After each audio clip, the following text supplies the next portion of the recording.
For some reason, some of you actually wanted me to make a video about this. So, I guess here I am. I already have a headache from this, I can feel it. Hello, Internet. My name is Stephanie, or Steph. Either is fine. And last Sunday, I made a terrible mistake. If you don't know, on Sundays, I like to post random thoughts that I have during that day as a way to just share and vent with my followers. And I had a conversation with somebody the day prior that led me to this question.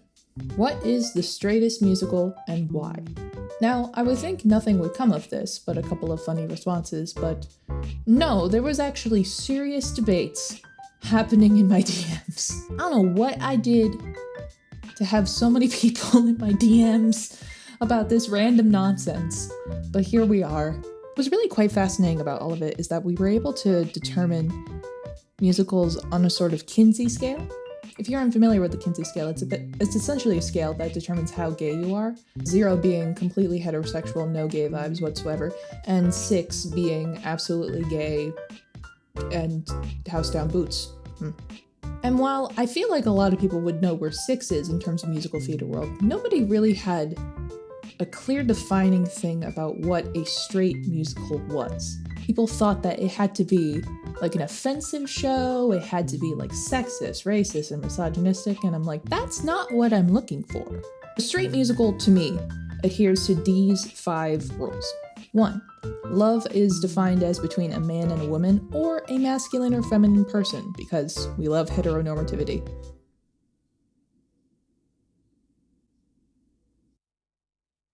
2. Straight love is seen and respected. 3. All couples are monogamous. 4. Straight culture is accepted and observed by almost everybody. And 5. A straight musical must be marketed towards straight audiences.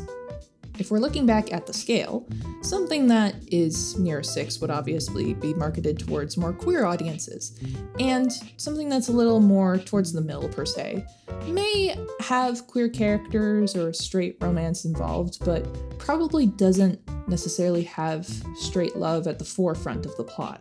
It's just mostly vibes. Really just vibes. No one really knew what to think of 1s or 0s in this category. There were some major players in this, which we'll get to, but no one really had a consensus. And here's what's making me passionate about this project. Bigots would like to argue that gayness is everywhere and is corrupting our youth and is just being shoved in our faces constantly, when I don't think they understand how much straight nonsense we've had to deal with. Because I can tell you that straightness has been shoved in our faces much more frequently, and for much longer. And I just don't think you understand what it looks like, to the point where I don't think most people understand what it looks like. So here I am, a lovely little person here, who is here to present probably some really useless information in the straightest way I can think of possible. A top 10 list. Dogfight is a musical that concerns a group of male soldiers in 1963 who have one night to themselves and decide that they want to play a game. Find the ugliest date and win a giant pool of money. Unfortunately, one of them falls in love with their date out of guilt for saying that she was ugly. Aw. That was me showing emotion, wasn't it really good?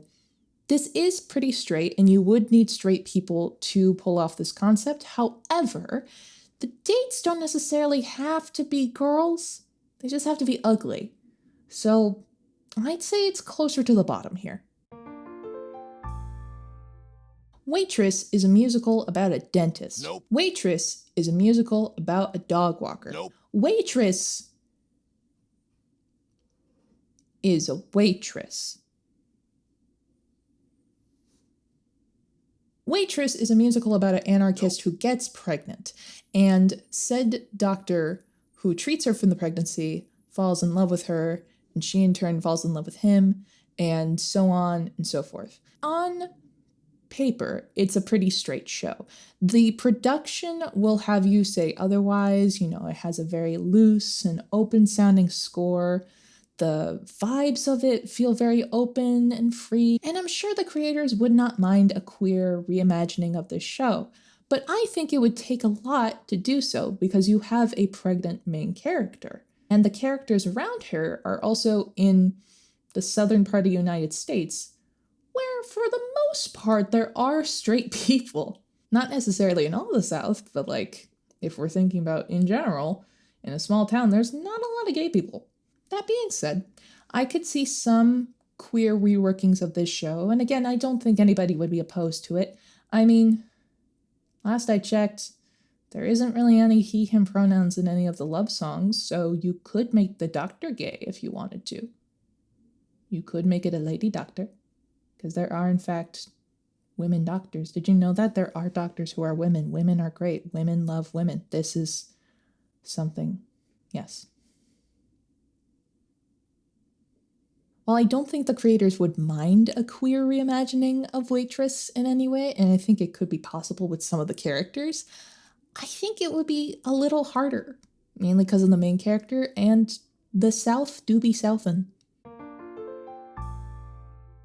Now, there were a lot of Golden Age musicals that were mentioned, but the one that came in really last minute was a musical called Bye Birdie.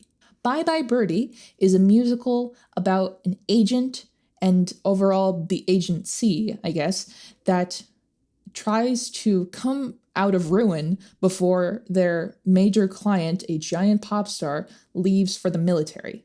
It doesn't really concern a lot of straight love. It doesn't really concern a lot of straight relationships. There isn't necessarily a big romance that drives the plot, except the pop star is based off of Elvis Presley, who is one of the many pop stars in music history that was known for getting fangirls to scream his name and faint on sight.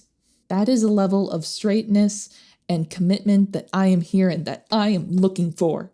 Sadly, it only happens every now and then, but there are a lot more songs that are more explicit about straight love, and as we go on, you will find that it gets even more explicit than that. Next is a musical that was not suggested, but was my idea for what the straightest musical was, which is Guys and Dolls. I mean, it's in the name. There's guys, then there's dolls.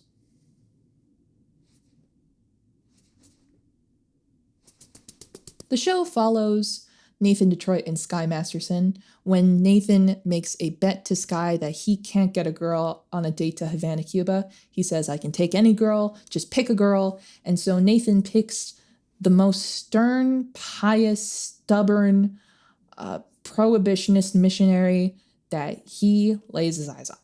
It's very explicit in its straight love and romance. And even the title song of the show is pretty explicit in the sense that when you see a gent playing all kinds of rent for a flat that could flatten the Taj Mahal, call it sad, call it funny, but it's better than even money that the guy is doing it for some doll. The guy is only doing it for some doll. But at the same time, it kind of devolves into lies and randomness that I like to call musical theater nonsense, which is when people lie a lot and then don't explain the lies or try to fix them. They just kind of let them fester and grow. It's such a fun trait in Golden Age shows that I really enjoy. And on top of that, the two lovely men who sing this song, when you think about it, two men complaining about how all their friends are getting girlfriends and are just sad that they're getting distracted by women. That's not a straight thought. That's not, in my headcanon, they have a house in the pines. That's what I'm saying.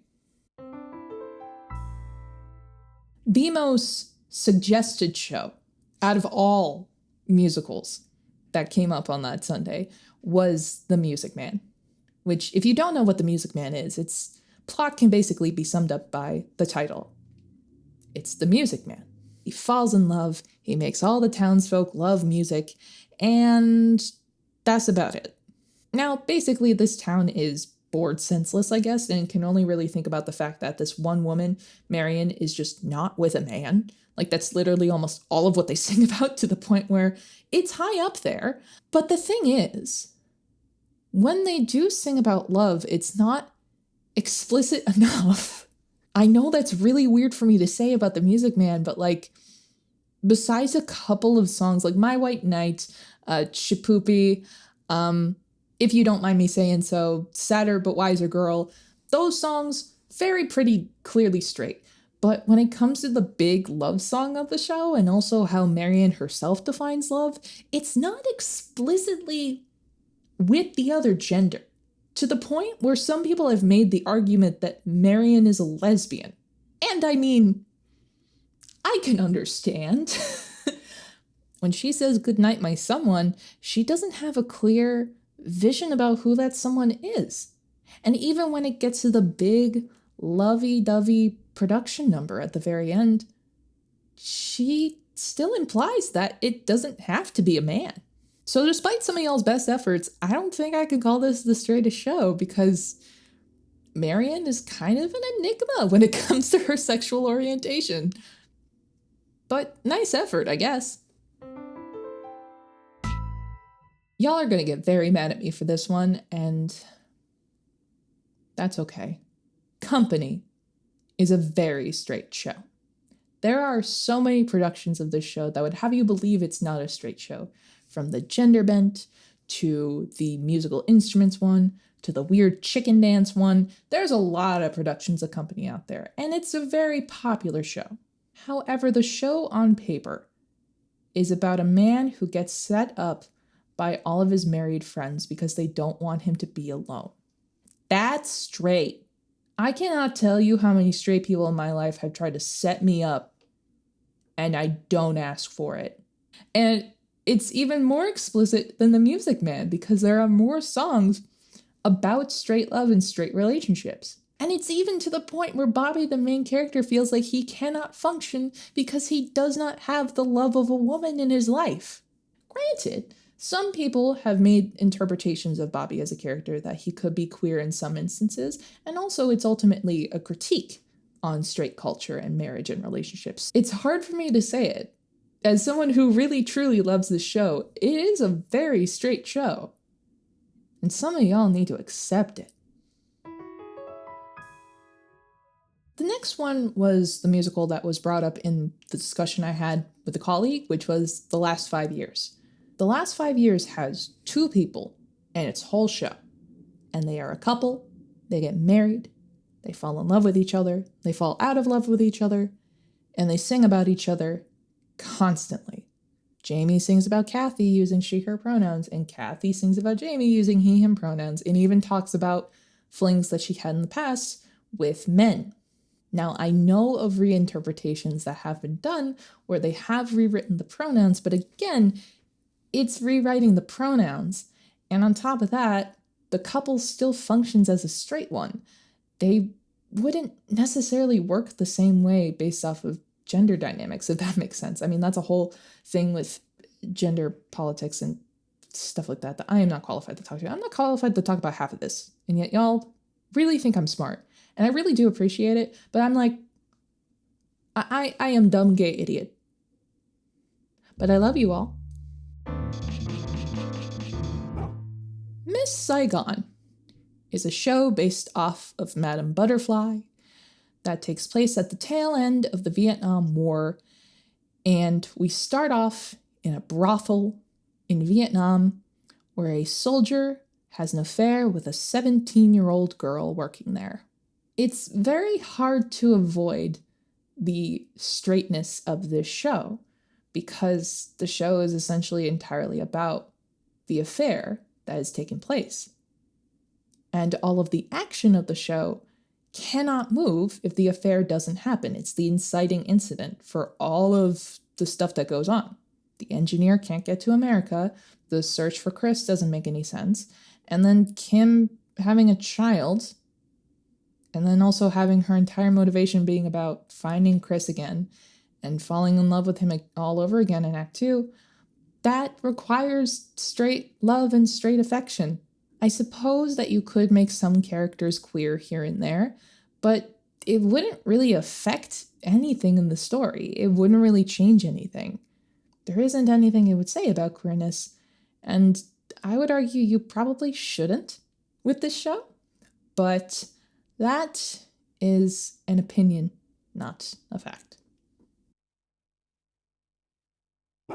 The most amazing discovery during this whole charade was discovering a show called I Love You, You're Perfect, Now Change, which I did not know what this show was. And when it was recommended, my first thought when the show was recommended was, wow, that is something a really catty older man would say to his husband at brunch. That is what I thought when I first heard the title of this show.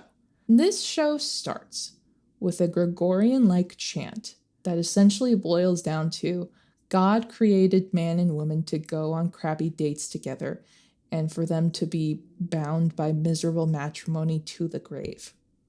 That's a strong opening and very straight. And it just kind of stays in that tone throughout. I'm not sure what would happen if you put this with a queer reimagining. I don't think it would make sense. I don't think it would work. And it's not like queer people aren't mentioned in this show. They are, but I feel like they wouldn't necessarily find any use in the story here. I don't see how a gay person would function in this world. And I don't really see how a queer reimagining or gender bending would aid the story in any way. So it's pretty close to the top. But I don't think it's number one. Now again, there were a lot of shows to go through, and there were a lot of honorable mentions, I would say. A show that I thought about later was Beauty and the Beast, simply because of the idea of true love, and a Disney musical had to show up somewhere. But when I thought about it, I don't think a lot of these characters are straight, and they are integral to the plot. I mean, you kind of need a bisexual to teach you how to flirt, I would know. And I mean, even Disney acknowledged in a later remake that LeFou can be interpreted as a queer character, even though it's not in the original text, so there's that. Grease was another one that was brought up, and I was a little tired at this point. There's not really a plot here for me to discern. It's just kind of guys and girls interacting with each other in a very high school way. And that's about it. There's some pregnancies involved and things like that, but like it doesn't, I don't really know what the show is trying to say, so I just kind of left it out. Grease is the word, I guess. That's really all I can say. And then one that almost made the list was a show called First Date. But there is a queer character there that does contribute to the plot, at least a little bit. And it's not really explicit in saying that like queer people can't date in this world. It just focuses on a date between a man and a woman. It's not necessarily that straight in that regard. But I will say it is probably marketed to straight audiences and talks about straight dating, which, yeah, that's there. But because of the one queer character, I said no, and I felt bad. Number one, which luckily for me, everyone seemed to have accepted, was the straightest musical. I just want to say, it is a show that I do not think can handle a queer reimagining. I'm not really sure how a gay person would function in this world. It's not to say that it's a bad show or an offensive show. It's just I don't think it is meant for the gays, and that's okay. It is the most zero of all the zeros, and you know what? That's totally fine.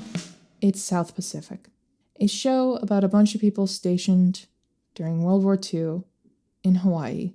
It is just basically about this romance between this, I guess, plantation owner and one of the nurses. And it's just all of the songs are about them. Every single one is about them. And even when they're not singing about them, the other characters are singing about the opposite sex. The song There's Nothing Like a Dame. I know people like to joke that the sailors are probably doing stuff, but frankly, if all the sailors are singing about loving a woman and being with a woman, then we can assert that all of these men are straight. And there's literally 2 songs in the show, just 2, that are about other things. One about living in Hawaii, and the other about racism, which is a bit of an awkward but a decent pull for 1944, I will say. That deserves some props. That deserves some props for getting that together. And before you're like, but Stephanie, there's drag. There's drag in this show. Somehow even that is straight. The way they discuss like men being men as their drag personas and vice versa. It's essentially drag that's accepting a straight reality, which is that femininity is mocked and that men can only flirt and be attracted to women. So really, I think it's fair to say that this is the straightest show. Not to say it's a bad show. There are some beautiful songs in South Pacific, but like, I cannot imagine a queer reimagining or gender bent version of the show. I think someone would have to literally just rewrite the whole thing to make it work. So there you have it. The straightest musical is South Pacific. That is the zeroiest zero. But we still don't really have the most sixest six. And I'm wondering if people are willing to do that.